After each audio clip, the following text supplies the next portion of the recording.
राधे राधे जी। मेरा दो प्रश्न है। एक बार आप लोग शांत हो जाए तो ये प्रश्न आप लोगों के लिए भी बहुत अच्छा है।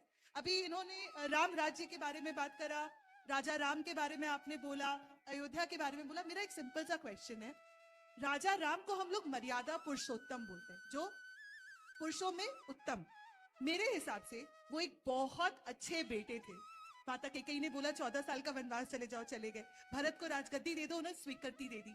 उन्होंने अपने भाइयों के लिए क्या नहीं करा, अपने बेटे होने का पूरा कर्तव्य निभाया। जब अग्नि परीक्षा दी गई थी सीता जी की, तब ये भी बताया गया था कि परछाई गई थी, माता सीता नहीं गई थी। ये बात नारायण को तो पता था, वो तो विष्णु थे, नारायण थे, उनसे क्या छुपा हुआ है, नारायण को पता था।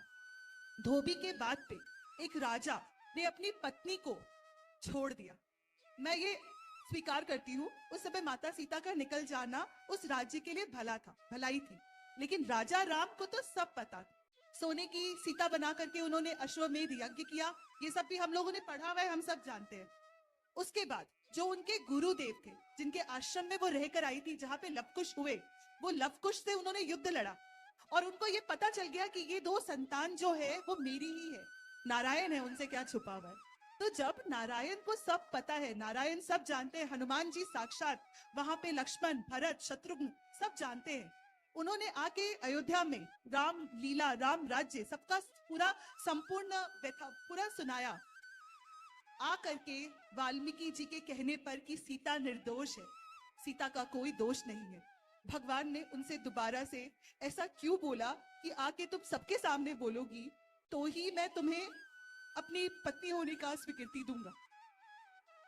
आई एम सॉरी, मुझे सीता जी से बहुत मोहब्बत है, इसलिए थोड़ा सा लड़की हो ना तो इमोशनल हो जाती। नमस्कार मित्रों, इस महिला ने गुरुजी से पंडाल में कुछ इस तरह से सवाल किए कि गुरुजी उन सवालों को सुनकर खुद हैरान हो गए और देखे फिर किस तरह से गुरुजी ने उनके सवालों का उत्तर दे दें जवाब आपके दिया प्रश्न का। हाँ और कैसे आपने उनको वाल्मीकि रामायण संतुष्ट पढ़ी किया। है? हाँ, थोड़ा बहुत पढ़ी है, पूरा तो मैंने भी नहीं पढ़ा, लेकिन जब जितना पूरा पढ़ा है। पढ़ेंगे ना तो आपके पूरे प्रश्नों का उत्तर मिलेगा। राम जी ने माता सीता को घर से निकाला, ऐसा कहीं नहीं लिखा। नहीं लिखा, माना।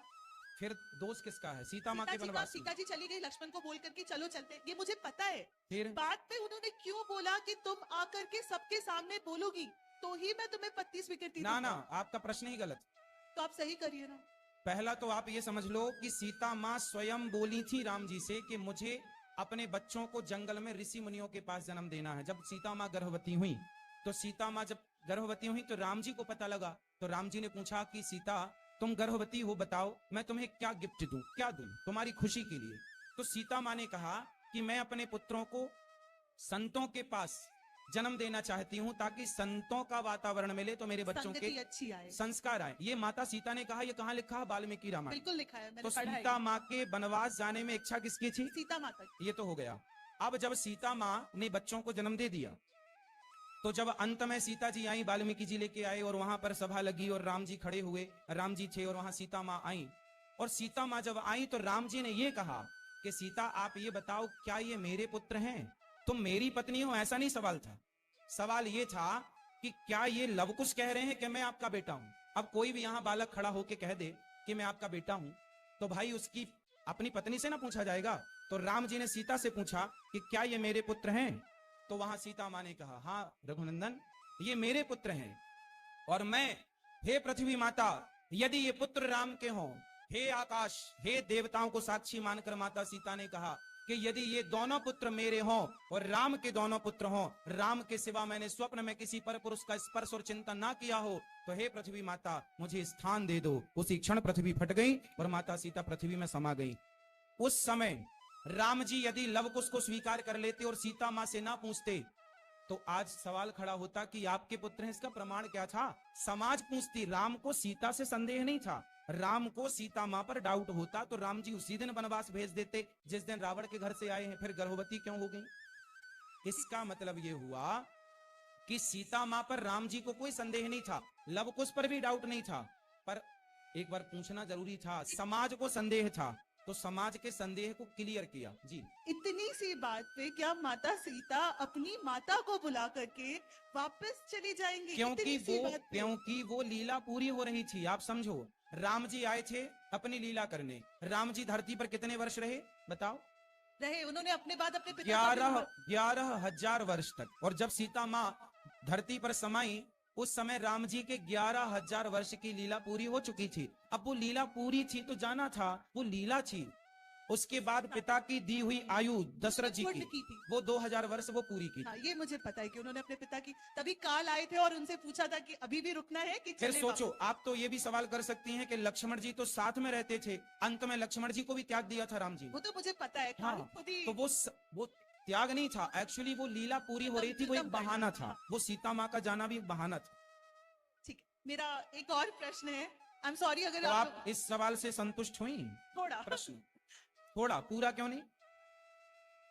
पूरा क्यों नहीं? मैं पूछूं? हाँ हाँ, ये खूब मुझे पूछिए। मना कर रहे हैं। ना, अच्छा, अब इसमें संतुष्ट पूरी हुई कि नहीं? को क्या क्लियर करना और क्लियर नहीं नहीं, और कुछ नहीं और कुछ नहीं क्लियर करना। कृष्ण जन्म के पर आते हैं। माता यशोदा ने अपनी पुत्री खो करके कृष्ण को 14 साल तक पूरा प्यार दिया। ऐसा विवरण है कि वो माता कौशल्या का रूप था, जो 14 साल वो नहीं करी थी, वो इस युग में उन्होंने पूरा कर दिया था। जब तक भगवान ग्वाल बाला कहलाते हैं, तब तक वो माता यशोदा के लल्ला कहलाते हैं। जब वो द्वारकाधीश बने, जब वो राधा के से निकल के रुक्मणी के हो गए, जब वो द्वारिकाधीश बने, क्या कोई ऐसा पल आया जिसमें वो वृंदावन वापस जाके माता यशोदा और नंद बाबा से मिले हो? क्योंकि ऐसा मेरे नॉलेज में नहीं है, इसलिए जानना चाहती थी। भगवान कभी वृंदावन छोड़कर गए ही नहीं। आपको लग रहा है कि भगवान ने अपनी गोपियों को, यशोदा को छोड़ दिया? छोड़ा ही नहीं। वृंदावनम परित्यज्य, भगवान ने एक पल के लिए भी कभी वृंदावन का परित्याग नहीं किया। इसके लिए मैं आपको एक वो कथा सुनाऊंगा छोटी सी, जो आपने कभी नहीं सुनी। सुनी होती तो ये सवाल नहीं होता। जिस समय भगवान श्री कृष्ण को लेकर वसुदेव जी आए, आपको पता है यशोदा ने कन्या को जन्म दिया था। हाँ। तो एक कन्या को ही नहीं, साथ में एक लल्ला को भी जन्म दिया था। अच्छा। यशोदा माँ ने 2 संतानें जन्म दी थी, एक थे कृष्ण, एक थी माया। वसुदेव जी जिनको लेकर आए वो भी कृष्ण। अब आप कहेंगे कि एक साथ 2, हाँ, एक साथ परमात्मा ने 2 माताओं के गर्भ से जन्म लिया था, देवकी और यशोदा। ये बात सुनने के लिए आप लिए रहो माइक, आप लिए रहो। ये बात सुनने के लिए आपको बैक में जाना पड़ेगा। जब चित्रकूट में राम जी बैठे और कैकेयी माँ रोने लगी, तो राम जी ने कैकेयी माँ से कहा, माँ क्यों रो रही हैं? बोले, मैं अभी तक आपने मुझे माफ नहीं किया। राम जी ने कहा, कर दिया माँ, गलती नहीं है आपकी। कैकेयी माँ ने कहा कि यदि आपने मुझे माफ कर दिया है तो एक वचन दो कि अगले जन्म में आप मेरे पुत्र बनकर आओगे। तो कैकेयी माँ ने बीच में एंट्री मार दी। उस समय राम जी की प्लानिंग हो चुकी थी कि अगले जन्म में यशोदा का बेटा बनना है। फिर आनंद फानन में राम जी ने ये वाला लीला इसको सेट की, इनको देवकी बनाया और देवकी के गर्भ से, माँ तेरा जन्म तो लूंगा पर तुम्हारा दूध नहीं पीऊंगा। तो भगवान को यशोदा माँ ने भी जन्म दिया था और देवकी माँ ने भी जन्म दिया। जब वसुदेव जी लाए तो वो दोनों के कन्हैया मिलकर एक हो गए। और जब भगवान यहां से गए तो देवकी के कन्हैया तो द्वारिकाधीश गए, पर यशोदा के कन्हैया कहीं नहीं गए। फिर सवाल ये खड़ा हुआ कि यदि कहीं नहीं गए तो गोपियां रोती क्यों हैं, यशोदा माँ रोती क्यों है कि मेरा कन्हैया? वो एक्चुअली एक लीला थी ये बताने के लिए। जैसे भगवान राम रो रहे हैं, हे सीता रावण ले गया ना, हे सीता कहाँ हो, हे खगमृग, हे मधुकर श्रेणी। राम को पता नहीं था कि सीता रावण ले गया। रो क्यों रहे हैं? लीला थी। गोपियां क्यों रोई? इसलिए कि रोकर ये बता सकें कि दुनिया वालों, भगवान को पाना हो तो मेरी तरह रोना पड़ेगा। रोना सिखाने के लिए उन्होंने ये लीला की। तो गोपियां हो, यशोदा माँ हो, ये परम आराध्य हैं, ईश्वर की परम भक्त हैं। और ये एक क्षण के लिए उद्धव जी को गोपियों ने अपने बगल में कृष्ण दिखाए थे। यशोदा के बगल में कृष्ण हैं, उनके आसपास हैं, केवल लीला थी। ये गूढ़ बातें हैं। आपने पूछी, हमने कथा में कई बार ये सब चीजें सुनाई हैं, पर ये रहस्य है, गूढ़ चीजें हैं। कृष्ण एक क्षण के लिए यहां से अलग नहीं गए, ना तब ना अब। क्या राधा और रुक्मणी एक ही थी? हाँ, देवी भागवत के अनुसार जो राधा थी वही रुक्मणी थी, वही राधा है वही रुक्मणी, एक जरा सा भी अंतर नहीं। नमस्कार मित्रों, राधे राधे, जय श्री मन्नारायण। मित्रों ये वीडियो आपको कैसी लगी कृपया कर कमेंट बॉक्स में हमें एक बार ज़रूर बताएं। अगर आपको वीडियो पसंद आई हो तो वीडियो को लाइक करें, चैनल को सब्सक्राइब करें और वीडियो को अपने मित्रों और रिश्तेदारों में वीडियो को शेयर करें। जय श्री राधे, जय श्री कृष्णा, जय श्री मन नारायण।